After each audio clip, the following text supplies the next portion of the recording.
to another edition of Who's Philipstown, and today we're talking to longtime resident Francis Lahey, and we're going to get into some comments from him about life in Cold Spring as it is today, and probably a bit about how it was in the past. So welcome.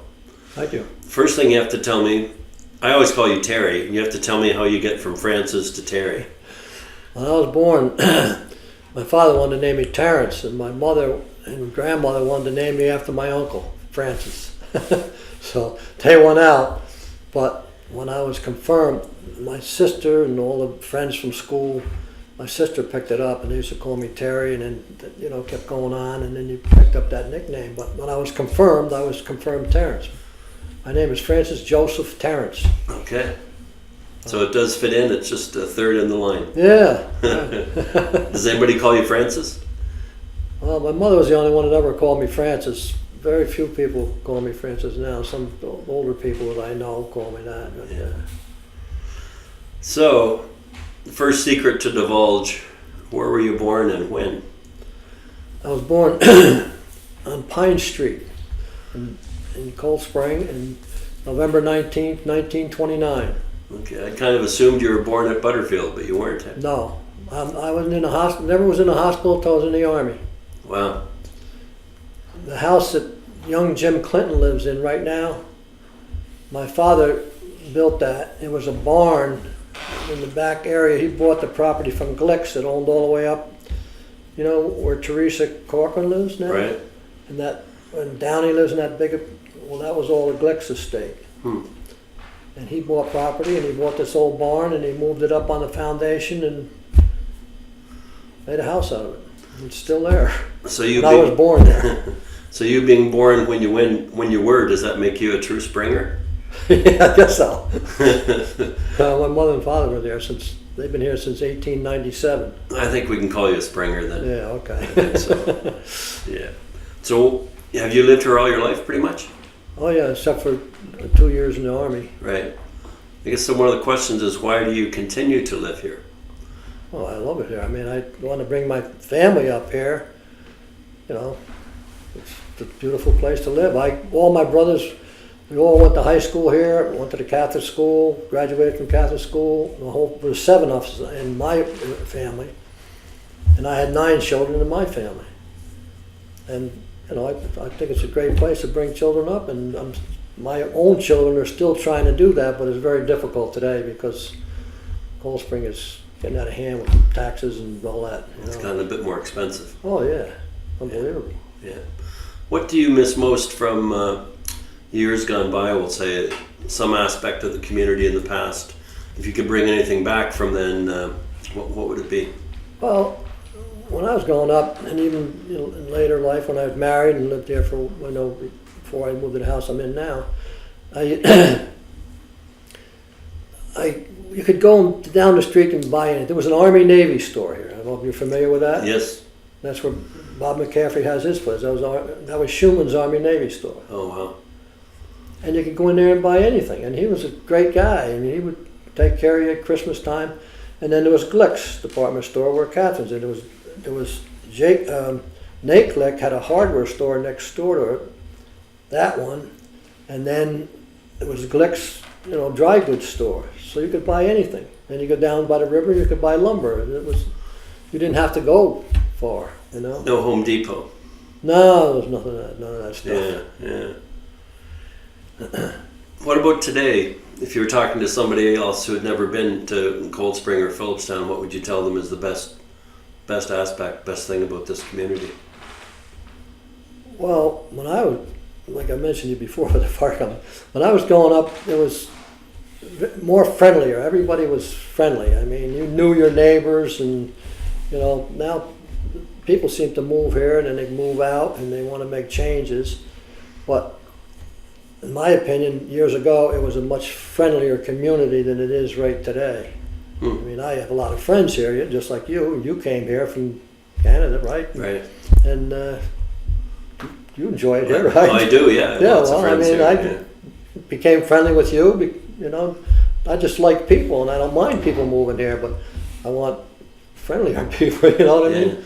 What do you think is the cause of that? Is it a lack of people wanting to hear other sides of the story, or Well, I think a lot of it has to do with just what we're seeing here, this communication and television and all that, and internet and all that.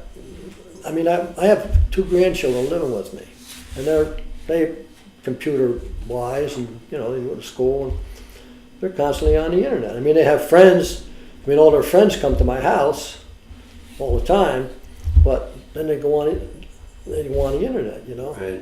The younger one, she's starting to play basketball, and my other granddaughter, she's in soccer, and I think that's good for the kids, the sports, because it kind of brings them a little bit closer. It takes them away from that Right. internet So you stuff. think it's more about technology than Yeah, sort of human interaction now? That's what it's all about. I know when they did the architectural study in Cold Spring, I mean, it's no secret, but what that pointed out was I think something like 80% of the houses have front porches on them. And they don't tend to build houses that way anymore. But it used to be that people sat on their front porch Right. and you talked to your neighbor or whoever is walking by, right? Oh, yeah. I mean, I have a front porch on my house. It's got furniture on it, and we spend time out there quite a bit, and it's nice. But you don't see the younger kids doing that. Yeah. They want to go or get on the computer. Right. So I think you're retired now, right? Yeah, In theory, at least. Yeah, well, I am retired. I do a lot of work at home. I retired, and I retired from the state, and I work as a consultant over in Connecticut on big construction projects. You were in construction, right? Yeah, I was a construction engineer, and I went to work in. Yeah. They were doing all prison work over there, and I did a lot of prison work. I was gonna say, what's your most, what project are you most proud of in terms of the task at hand that you had to complete to get it done? The prison jobs must have been big. Well, I did the Poughkeepsie jail after I retired from the state, but I did a lot of power plant work. I did a power plant at Greenhaven Prison, and I did a power plant at Matawan State Hospital, and I also did the phys ed building in New Paltz College, Oh. and the fine arts building at New Paltz College. See, our agency, we used to handle a lot of, college work, but then the state started a college construction fund, and then they did their own work, and the dormitory authority took over a lot of their work too. So your fingerprints are on a lot of projects not too far from here, right? No, that's right. So, we talked a bit about the past and what it was like in Cold Spring and Philipstown, but based on everything you see now, what's happening, what do you see for the future of this community, Cold Spring and, Philipstown out a bit further? I kind of worry about the future for my kids, basically because of taxes and stuff like that, but they had this comprehensive board, and they had a meeting down. I missed it. I had to go to a wedding or something like that. I forget where. But anyway, I heard about it, and I talked to people that had been there. They're talking about the future and the past, and it seems to me that the majority of these people didn't live here that are on this board. Very few of them. And I don't know if there's any of them on that board that lived here for any length of time. Talking about the future. But it appears to me they're like a kid in a candy store. They don't really know what they want. They want to keep it historic, architectural, and then they talk about the future. And the future they're talking about is like rocket ship type of thing. You know what I'm saying? What do you want? You want it to be architecture? You want it, it's strange when you think about it. But I hope it stays the way it is, but you can't prohibit people from doing what they want to do to their houses. I mean, most people that buy, like myself, buy homes in Cold Spring, have homes in Cold Spring, and they're proud of their homes and they want to keep them up. So I don't know why you have to have all this interference. I mean, zoning is proper. It's a good thing to have. In fact, I was on the board, the village board, for 9 years. I was on the village board from 1962 on. And our board reestablished the planning board and the zoning board when I was there. So I can't say anything against that. Right. I mean, we originated it. Right. But then it kept compounding, I think. And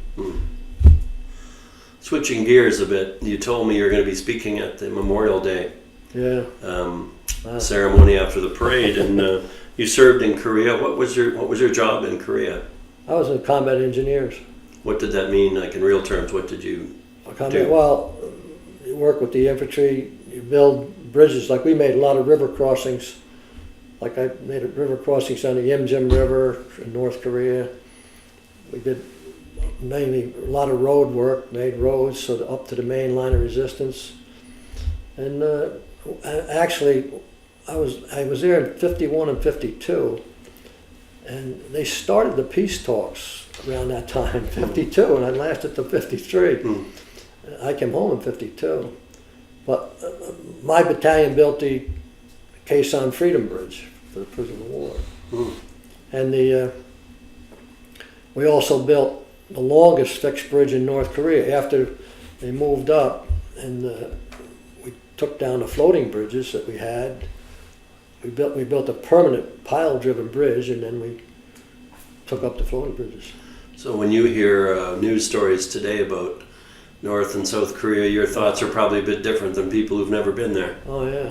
Yeah. I know. What we also did was we built what they called the Kansas line. It was on the 38th parallel. That's where these guys are now, and they patrol back there. So we built a lot of bunkers and barbed wire all the way across the country. I mean, it just goes the whole length of the country, width of the country. So when Memorial Day comes around now, what are your thoughts? What do you think about on Memorial Day as somebody who has served? I think an awful lot about guys that were older than me and served in World War II, and I think that was unbelievable. I mean, my brother, I had three brothers in World War II. One was in the infantry, in the Army, one was in the Air Force, and one was in the Navy. And then I was younger, and then 5 years later I went to Korea. But I think that World War II, and when I go Memorial Day, and I place in flags today, there's an awful lot of World War II veterans that are there, that are buried there from Cold Spring. And it's quite touching when you think about it, and some people don't even know what Memorial Day is, and that's what I'm going to talk about on Wednesday. I mean, it's next Monday, Memorial Day. Well, you've been heavily involved with the community, as far as I can tell, your whole life here, and you mentioned you served on the village board. Right. What are you most proud of in terms of your community involvement over the years? Well, when I was on the village board, we started, like I said before, the planning and zoning. We built the sewage treatment plant. I got a bond issue for that. We built that. So I think, and then we did a lot of work on the foundry, on the water treatment up there. We didn't do what they did today, which was good. I'm glad they did that. But we were, starting to work on that. And then I went on from there, and I went on the town board, and I was town supervisor. And we did a lot in the town. Well, one of the issues today that they talk about a lot is Marathon Battery. And it's seen now almost universally as a bad thing, but it must have been seen as a good thing when it was there for a while, or was it? Yeah, well, provided a lot of jobs.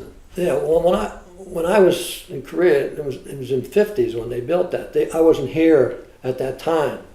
My father was town supervisor at that time, and they built the marathon, and it was a good thing. It made a lot of jobs for people, and it was a good deal. They made these batteries for tanks and big government contracts, and they did well with it.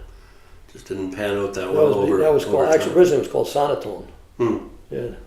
Then I went to Marathon. Right. One other thing I've been curious about, the Lahey Pavillion next to the old Butterfield Hospital. How does that fit into your family tree? That's my my brother's wife, my sister-in-law, Carol. She was worked in the hospital. She was a medical records. She took handle all medical records in the hospital, and she was well loved by the doctors, everybody. And she went to the dentist and had her tooth pulled, and that was it. She died. Wow. They gave her. She was kind of afraid. I think what happened was they gave her sodium pentothal, and they did too much. She must have been well regarded to have the building named after her. Yeah, right. Yeah. She has two boys and a girl. Her daughter lives here. In fact, her daughter works in Haldane High School. Carol Hopper is her daughter. Another important place to locals and visitors, as far as that goes, is Dockside. What's your fondest memory of Dockside growing up in Cold Spring? What went on there when you were a kid there?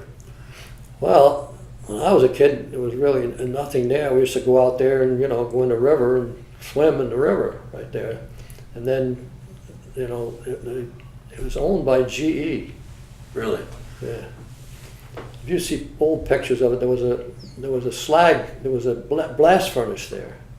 That's all slag in there. When you dig up, it's a lot of slag underneath, because when they had the restaurant down there, my father was in the construction business, and we dug out for the swimming pool. And DeLucia owned the property, and he was putting a swimming pool there, and he was going to put a motel on the hill, and he was going to do a lot of work, but he built a restaurant. And I did a lot of work in that restaurant. I did a lot of work around the pool. But that pool had to be anchored down because the tide coming in underneath would lift it right up out of the ground. So it had big anchors on the side of it, and there was all slag there.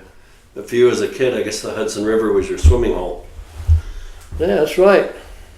When I went to Catholic school, we used to go noon time and go over, where the sewage treatment plant is now, and the outlet for the sewage treatment plant goes right out in the river. There's a little peninsula there. That was wood dock. They used to call that the wood dock. So we'd go across the tracks and swim out in the river there. And then we're trying to get back to school on time, but the dayliner, I can always remember the dayliner coming around Constitution Island and blow that whistle, and that was 1 o'clock. It never missed coming around there, the dayliner whistle. And then they would pass, the one going up and the one going south would pass, like, Alexander Hamilton, Peter Stuyvesant, whatever. But yeah, we had some good times there. We get back to school, and then you go to like a detention because you didn't make it, and everybody's soaking wet. Where were you? You never got a detention, though. Right? No, you got to be kidding. What are your thoughts on Main Street? You've mentioned it already a bit, but Main Street's changed a lot over the years. Do you think it's been for the better, for the worse, or in between, or certainly a different Main Street than you knew? Yeah, oh yeah, it's a lot different. I mean, even like this place here. In fact, down where the kayaks or the building right on where you walk up the steps next to the driveway, that was a printing press place. Joe Jones used to do like you're doing today, only he did printing press. He had a regular printing press in there, and he put out a little newspaper. Wow. You know Ray Jones? No. Well, it's his grandfather. Okay, I do know him. Sorry. Yeah. Yeah, you know. Yeah. He has a red pickup. Has a beer with us once in a while. Yeah. Yeah. That was his grandfather. Yeah. That was a regular printing press. But Main Street was a typical Main Street where you could do basically all your anything you needed to do, you could do on Main Street pretty much. Where right? Selma Gundy's is now, the book, there used to be. Or Merritt's, it became Merritt's Yeah, later right. on. Well, that was a pool parlor, and we used to go in there and you could play pool in there. Well, Frank Nanya had a barber shop right next door up here, Right. and he owned the pool parlor across the street. He wouldn't let us play. The first table in there was for older guys, grown-ups.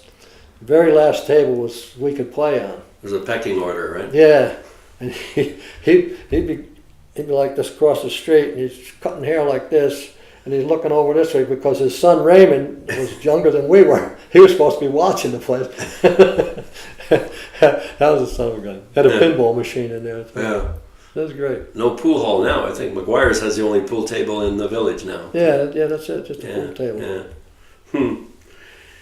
In terms of local history, do you think, is there an aspect of local history that you think people aren't told enough about, or could be told more prominently or in a better way? I mean, there's a lot of history in this region. There's right from before the Revolutionary War and then and after that. Do you think a good enough job is being done in terms of telling people about the past here? Yeah, I think Donald McDonald's articles in the paper, he picks it up. Well, before that was Delanoy, Professor Delanoy. He used to write history. He had a lot of history. Where was he a professor, do you know? Well, they called him. He was a history teacher in the Haldane School. Oh, okay. And he lived right there in Nelsonville, Delanoy, his name was. And guys he was teaching, like my brother, they were going in the Army, and he was drafted in the Army. Hmm. Nelson, his name was Nelson Delano, because he's from Nelsonville, his name was Nelson Delano. But they used to call him Fessor. And he went into service when these other guys went in, and then he came back, and they came back, and he went on to school. He taught me in school. When I went up there, when I left the Catholic school in out of the 8th grade, I went up to Haldane. But he was pretty good. He knew a lot of history. Yeah. Did you go to they had a display at the local, the Historical Society there, the Foundry Museum on Business in Philipstown, and they had some Main Street shots, including the intersection, I think just this way, where there was a grocery store right on the corner, I think in the 50s. But you mean? It was Grand Union, I Grand think. Union. Yeah, was that this way? Yeah, so Grand Union is right there on the corner. Yeah. Yeah, that was a McCabe building. Old Yeah. man McCabe owned that. Yeah.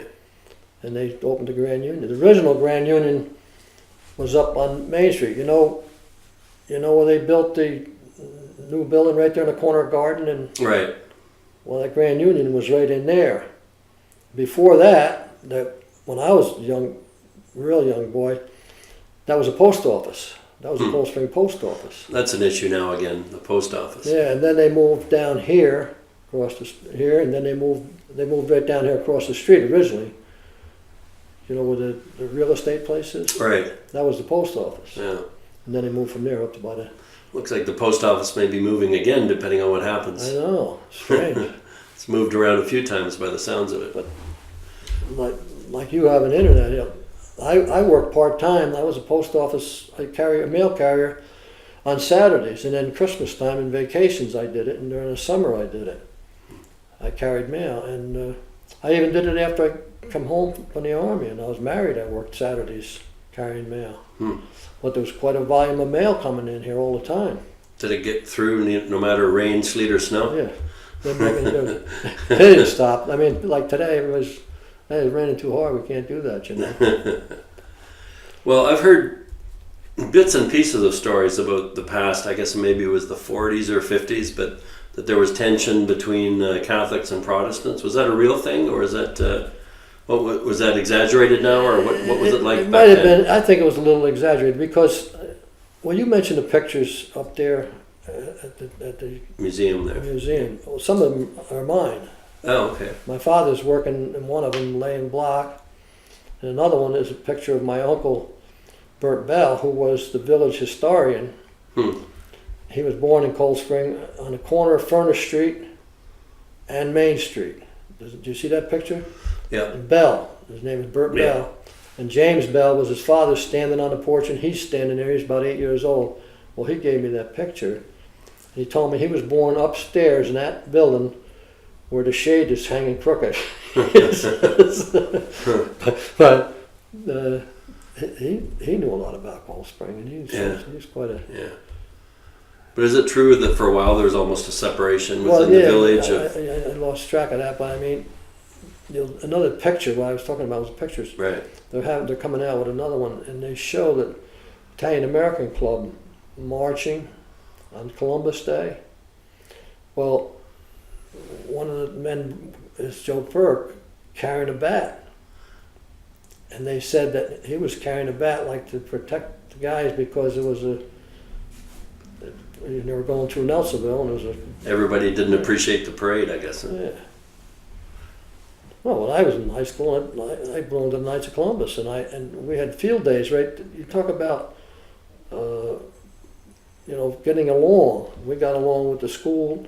Imagine the school district allowing the Knights of Columbus to have a field day on that ball field, right there. Yeah. And they burned the cross on the hill that night. Really? I never forgot that. I remember seeing it up on Bull Hill. Wow. Yeah. Somebody didn't appreciate Knights so of that's Columbus why having a field day. There was some tension, but Yeah. it was just scattered. It wasn't. I mean, a lot of people with real common sense didn't get too involved in it. You know. Yeah. So I had a source tell me a story about you that I need to have you elaborate on. About me? From your younger days. Wow. Apparently you were up in Fishkill or somewhere up that way having a good time, and you came back and you ran out of gas right in front of what is now the independent little bookstore there on Fishkill Oh Road. yeah, I know what you're going to say. Well, I want to know the story. What happened there? That was Herb Sarah's. Herb Sarah had a feed store there and a grocery store. Everybody that lived in North Highlands, just like today, they'll go to the plaza up there. He had all kinds of groceries, feed, hay, had big hay, and he lived in the White House in the back. There was a gas station as well? And, yeah, he had a gas station with a pump tank, you know. We ran out of gas, and McGrath says, I know Herb. He says, yeah. I said, okay. He said, well, he goes over and knocks at 12 o'clock at night. When I wanted to get some gas, all right, you guys. So he comes down and he says, how much you want? He says, how much we got? We got 25 cents worth of gas. We got the guy out of bed for 25 cents worth of gas. It was probably a gallon then, though. Oh, right? yeah. It was maybe more, because gas, I think, was like 12 and a half cents. You get 2 gallons. 2 gallons, you could go a few miles. Oh, yeah, we got home. You know, we had an old Model A, you know, it didn't make any difference. So, yeah, that was, where did you hear that story? I can't name my source, you know. With somebody you know. No, probably. Maybe it was somebody who was with us. No, I don't think so. No. Well, thank you, Terry. It's great talking to you. Appreciate it. And, I hope I helped you. I don't know. Oh, you did. Sometimes Absolutely. I get going, I'm off track, and I get. No, it's all on track. You know the community probably as well as anybody here. Yeah. So, and it's good to talk to a real Springer. Oh, thank you. Thanks.